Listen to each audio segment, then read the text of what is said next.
can be explained on the basis of law of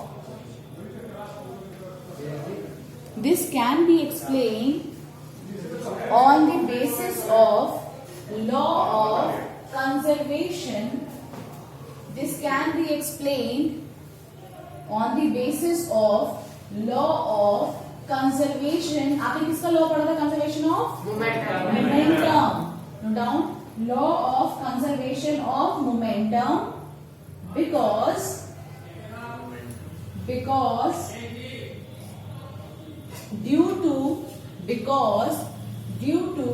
explosion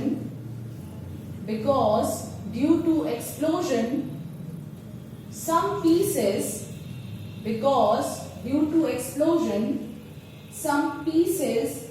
move in some particular direction. When some pieces move, Due to explosion some pieces move in some particular direction, then in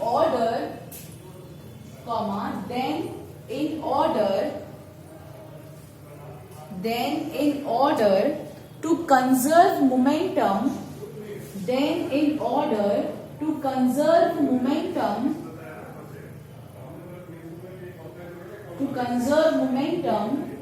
the remaining pieces. Yes. Ma'am, if you are sharing the screen is not visible to us. Okay, just wait.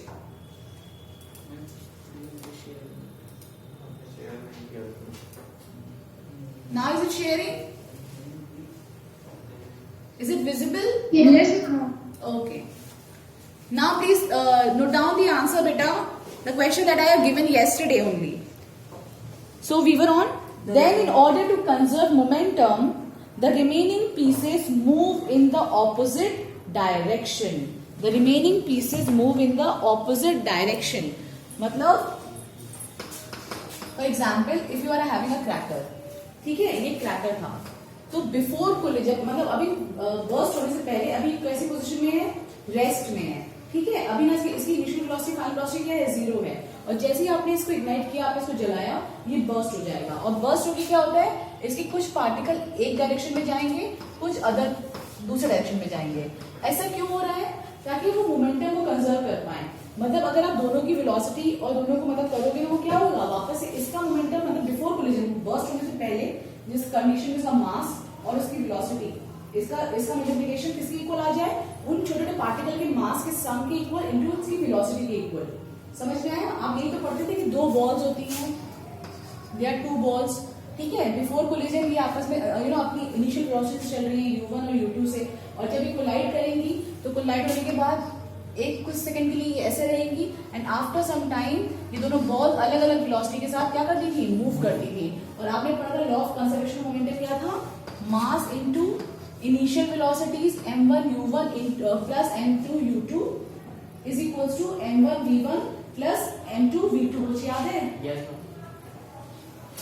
तो that was law of conservation of momentum. तो यहाँ पे भी क्या होगा? सारे जो particle के मास है वो टोटल मास अगर आप सम करोगे तो किसके इक्वल आएगा? जो आपका क्रैकर था उसके मास के इक्वल आ जाएगा. और जो वेलोसिटीज थी उसका प्रोडक्ट मतलब मास इनटू वेलोसिटी का प्रोडक्ट किसके इक्वल आएगा? जो सारे डिफरेंट पार्टिकल्स हैं उनकी वेलोसिटी और उनके मास को मल्टीप्लाई करोगे, दोनों इक्वल ही आएंगे. और वो इक्वल आए इस चक्कर में सारे पीसेस क्या होते हैं? ऑपोजिट और अलग अलग डायरेक्शन में जाते हैं, ताकि वो नलिफाई होकर किसके इक्वल हो जाए? जो बिफोर कंडीशन थी उसके इक्वल. समझ में आया? Now second question was those who were absent note down the question first. A wooden block. The question was a wooden block is slided over. A wooden block is slided over a surface with attached spring balance. Full stop. Attach. Spring balance. SPR ing, spring balance, full stop. A student puts weight on the block. A student puts weight on the block, full stop. What happens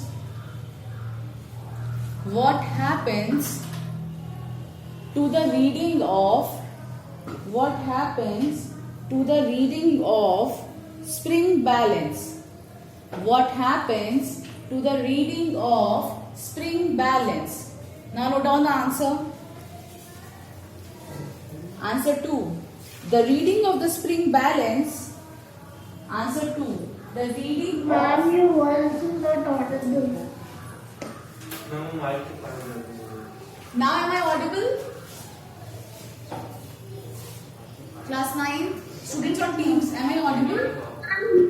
To be audible, her network issues happen. That's why she can't listen your voice. Okay, so beta, have patience. I am recording the video also. If you are having some doubts, you can watch the video. ठीक है? Okay, ma'am. Okay. So note down the answer. The reading of the spring balance. The reading of the spring balance. The reading of the spring balance increases. The reading of the spring balance increases as force required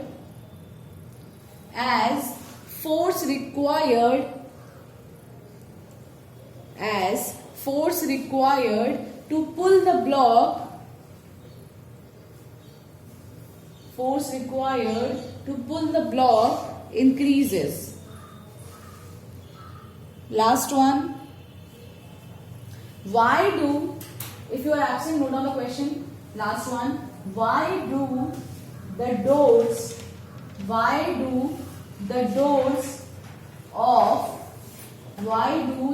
of a corridor train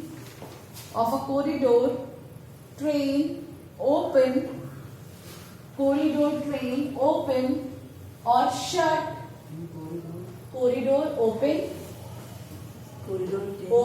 or shut when the train starts or stops? जब भी train या तो start होती है या जब रुकती है तो कॉरिडोर के जो दरवाजे होते हैं वो ओपन क्यों होते हैं और शट क्यों होते हैं? ठीक है, क्वेश्चन क्या है? जब आप ट्रेन में जाते हो आपने देखा होगा ट्रेन के जो दरवाजे होते हैं, अगर आप ट्रेन एकदम से स्टार्ट होती है, ठीक है, व्हेन इट स्टार्ट तो दरवाजे क्या हो जाते हैं? खुल जाते हैं. ट्रेन रुकती है तो एकदम से बंद हो जाते हैं. तो ऐसा क्यों होता है?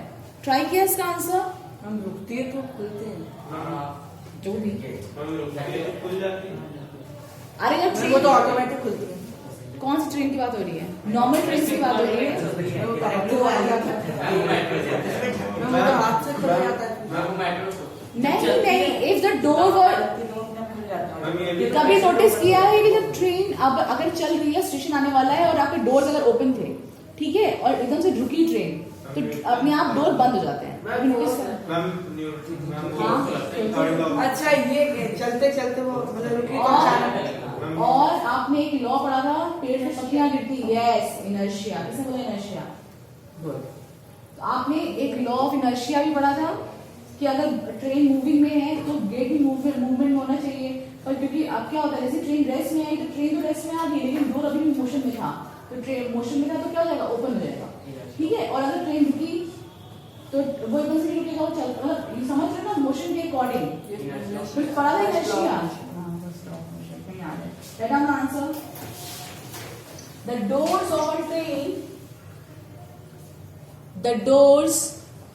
of a train tend to, the door of the train tend, T-E-N-D, tend to continue. The doors of a train tend to continue in their state of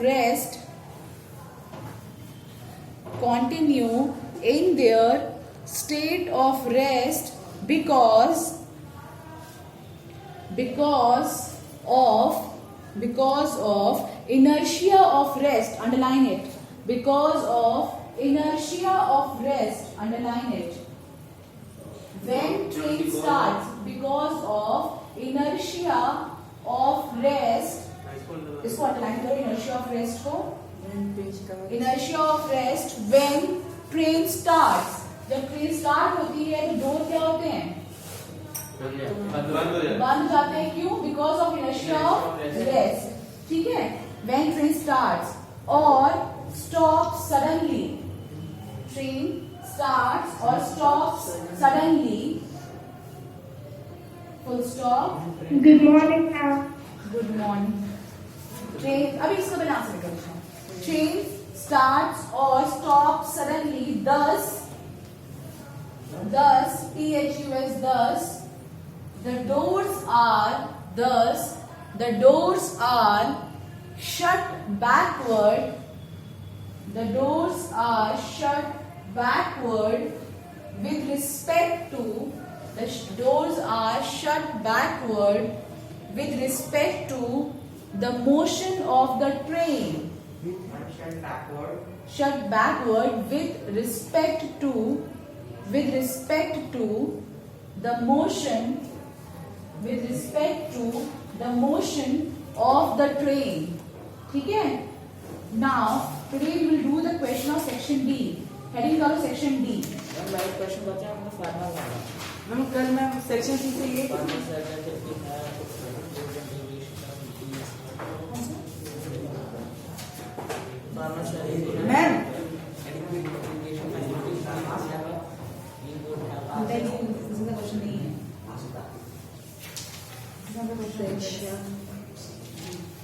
ma'am इसका क्वेश्चन नहीं है. Okay, note down section D.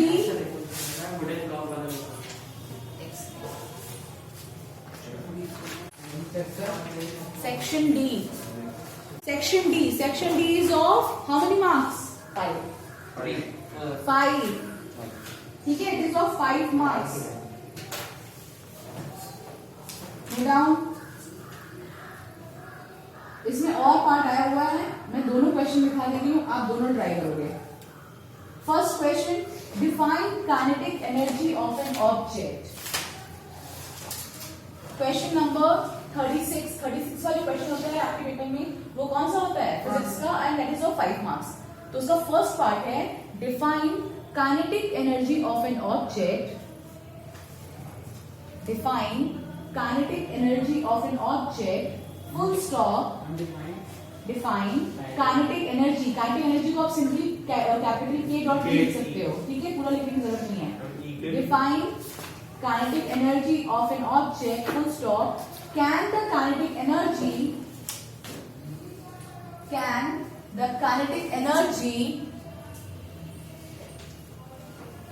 kinetic energy of an object be negative? Can the kinetic energy of an object be negative? Question mark. Object be negative, BE negative, question mark. Give reason. तो ये वाला जो first part है question number 36 का, this is of 2 marks. ठीक है. Bracket में लिखो 2. उसके बाद इसी क्वेश्चन का सेकेंड पार्ट है which contains 3 marks. The question is, मतलब क्वेश्चन नंबर 36 में जो 5 मार्क्स का क्वेश्चन आता है, आपने देखा ना 2 पार्ट्स में आता है. First part and the second part. First part में तो आपसे थ्योरी पूछते हैं और सेकंड पार्ट में आपसे क्या पूछते हैं? न्यूमेरिकल. तो note down the second part. Find the ratio of gravitational potential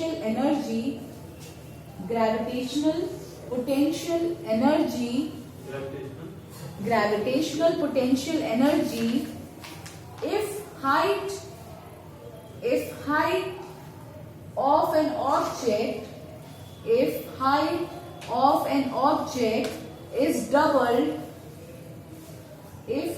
of an object is doubled, and mass is tripled. height of an object is doubled and mass is tripled. आपसे gravitational potential energy पूछा है, ठीक है? They are asking you about gravitational potential energy. आपको दिया है कि मास जो है, न्यू मास जो है, it is become 3 times of original mass m1. m2 is equal to कितना है? 3 टाइम्स m1. और जो न्यू हाइट है h2 वो कितनी है? 2 टाइम्स h1. आपकी जो हाइट है वो क्या है? Double of the original height है, राइट? यही दिया ना क्वेश्चन में. और ग्रेविटेशनल पोटेंशियल एनर्जी का फॉर्मूला क्या होता था? mgh. Who said? बुक देख के. तो ग्रेविटेशनल पोटेंशियल एनर्जी का फॉर्मूला क्या है? mgh. m दिया है, g की वैल्यू कांस्टेंट होती है, h दिया हुआ है. 9.8 होती है. हाँ, 10 होती है. अब आप 9.8 भी ले सकते हो, 10 भी ले सकते हो, पर आपको ओरिजिनल वैल्यू क्या लेंगे? 9.8. अगर 10 दी जाती है तो Yes. If it is given in the question that you have to take 10 value, then you will take 10 meter per second square. Otherwise, you will always take 9.8 meter per second square. Clear? Yes. अब देखो, answer वही आएगा because यहाँ पे ratio निकालना है. ठीक है? M2 और H2, अब आपको दोनों में मैंने कंपैरिजन बता दिया है. अच्छा, उसके आगे लिखो. कहाँ तक थे? Mass is tripled, full stop. Also find the ratio. Also find the ratio of work done. Also find the ratio of work done by gravity. Find the ratio of work done by gravity in bringing the object to zero height. Bringing the object to zero height in both cases.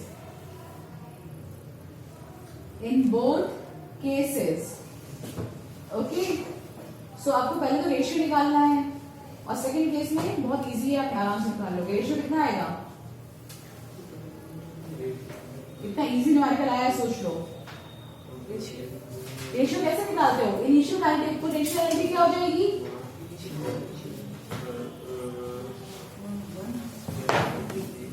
Potential energy का formula क्या होता है? P is equals to mgh. ठीक है?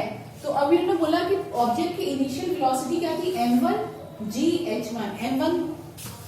m1 gh1. This was the first potential energy. अब क्या हो गया? मास हो गया है ट्रिपल और हाइट हो गई है डबल. तो न्यू पोटेंशियल एनर्जी कितनी हो जाएगी? P2 इक्वल्स टू कितने? m2 की वैल्यू कितनी है? 3 टाइम्स m1. मैं ये बोर्ड यूज कर लूं? मैम रिकॉर्ड कर लीजिए. Okay. Okay, now listen. Potential energy is equals to mgh. ठीक है? आपको दिया कि फर्स्ट इनिशियली जो पोटेंशियल एनर्जी थी वो किसके इक्वल थी? m1 gh1. Because g is a constant, उसकी वैल्यू चेंज नहीं होती है. सिर्फ प्रॉपर्ली. नाउ आपको दिया हुआ है कि अब न्यू कंडीशन में क्या हो गया है? जो मास है, जो new mass become 3 times initial mass and new height become 2 times initial height. ठीक है? तो P2 को वैसे आप क्या लिखोगे? P2 equals to m2 gh2. आप ये लिखोगे. ठीक है? New mass into new height. अब न्यू मास को इन टर्म्स ऑफ, अगर आपको m1 के टर्म्स में लिखना है तो आपको कंपैरिजन दिया हुआ है, तो आप सिंपली क्या लिखोगे? P2 equals to 3 times m1 h2 की जगह आप क्या लिख सकते हो? 2 टाइम्स h1. Any problem? और इसको आप क्या लिख सकते हो? P2 equals to 2 3 6 m1 gh1. So this is the new potential energy and this was the initial potential energy. ठीक है? अब आप इन दोनों का रेशियो निकालना है आपको सिंपली. तो आप कैसे? आपको P2 अपॉन P1 निकालना है, P1 अपॉन P2 निकालना है क्वेश्चन में. P2 अपॉन P1 निकालना है.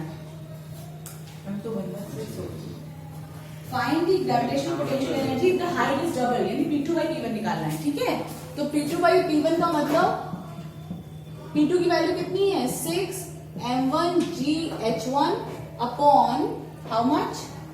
m1 GH1, ये और ये कैंसिल, तो यहाँ पे जब डिवाइड करोगे नीचे क्या बचेगा 1, तो P2 upon 6 ratio 1. P1 is equals to 6 upon 1 और that is simply 6:1. समझ में आया? Yes, ma'am. Clear? So this was the second part. अब इसका आगे का पार्ट जो आपको करना है वो है also find the ratio of work done by gravity in bringing the objects to zero height in both cases. ये आप पार्ट आप करोगे, ठीक है? Okay, note it down. So those who were on teams, there is a question that can the kinetic energy of an object be negative? Give reason.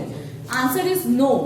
No, the kinetic energy cannot be negative because you know that in the formula, I have written the formula on the top. Kinetic energy equals to half mv square, and you know that 1/2 is a positive number. Mass is always positive. And velocity can be positive और negative. अगर velocity negative भी होगी तो आप इसका क्या करते हो, स्क्वायर करते हो. And square of any number is always a positive value. तो पॉजिटिव को जब भी मल्टीप्लाई करोगे तो पॉजिटिव ही आएगा. तो काइनेटिक एनर्जी हमेशा कैसी रहती है, पॉजिटिव. समझ में आ गया ये चीज? Good. Part of this question, note it down. A vehicle of question number 36 में और पार्ट आया था. फर्स्ट पार्ट आप समझ गए हो, दोनों पार्ट में आपको लिखा गया है. अब इसका और पार्ट लिखो जो और भी क्वेश्चन आया था. अगर आपको वो आपका होमवर्क है, that you have to do at home. Ma'am second part पूरा होमवर्क है. हाँ, सेकंड पार्ट पूरा होमवर्क है. A vehicle of 1 ton, a vehicle of 1 ton traveling with a vehicle of 1 ton traveling with a speed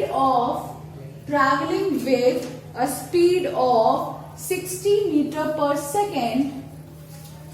A vehicle of 1 ton traveling with a speed of 60 meter per second notices traveling with a speed of 1 ton. उसका wait है 1 ton traveling with a speed of 60 meter per second. एक vehicle है 1 ton का, यानी mass equal to कितना दिया हुआ है, 1 टन. अब आपको इसको लिखना है, केजी में से कन्वर्ट करना है. स्पीड कितनी दी है उस व्हीकल की, 60 मीटर पर सेकेंड. ठीक है, कोई बड़ा सा व्हीकल है, मान लो 60 मीटर पर सेकेंड की स्पीड से चल रहा है और उसका वेट कितना है, उसका मास कितना दिया हुआ है, आपको 1 टन दिया हुआ है. नाउ व्हाट इट नोटिसेस, देखो 60 मीटर पर second. Notices a cow, COW cow, guy, notices a cow on the road, notices a cow on the road 9 meter ahead, AHEAD, ahead, applies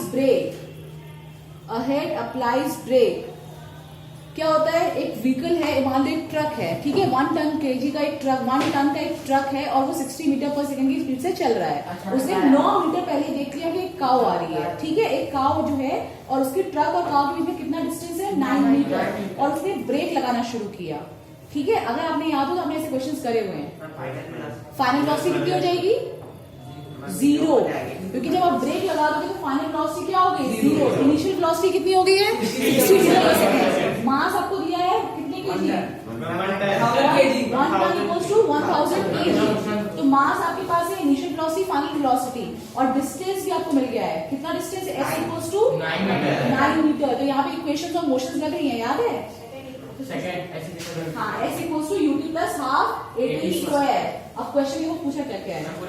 हाँ, अहेड अप्लाइज ब्रेक, यहां तक लिख लिया, full stop. It stops just in front, it stops just in front of the cow, just in front of the cow. इसका मतलब आपकी s की value कितनी कंफर्म हो गई है, 9 मीटर. डिस्टेंस जो कवर करना है वो कितना है, 9 मीटर. फर्स्ट पार्ट, सबसे पहला पार्ट आपको क्या कैलकुलेट करना है, इसी क्वेश्चन, अभी मैंने क्वेश्चन डिफाइन कर लिया. नोट डाउन फर्स्ट पार्ट जो आपको कैलकुलेट करना है. In front of the cow, in front of the cow. Write down first part. Find out. First part. Find out the kinetic energy, find out the kinetic energy of the vehicle, find out the kinetic energy of the vehicle before applying brakes. Find out the kinetic energy of the vehicle before applying brakes. Brake लगाने से पहले जो आपका truck था या जो vehicle था उसकी काइनेटिक एनर्जी क्या होगी? क्या होगा फॉर्मूला? Half mv square. और वेलोसिटी किस वेलोसिटी से चल रहा था? 60 मीटर पर सेकेंड इनिशियल वेलोसिटी। तो आप सिंपल वैल्यू रखोगे 1/2 इंटू 1000 इंटू 60 का होल स्क्वायर, आपका आंसर आ जाएगा। ठीक है, any doubt in this question? नहीं। सेकेंड पार्ट पूछा है, calculate The value of the retarding force, क्या है? calculate the retarding force provided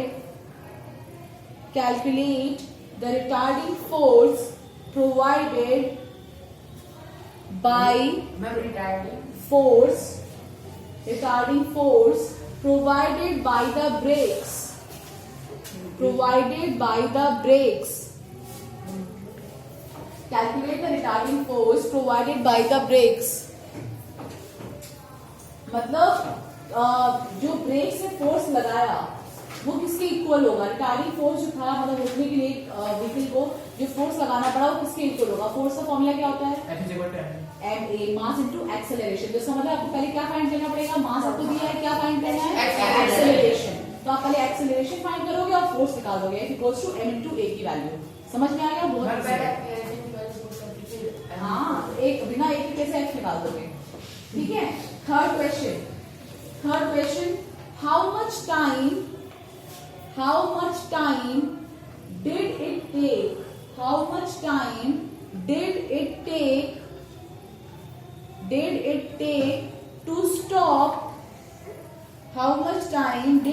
take to stop after the brakes are applied?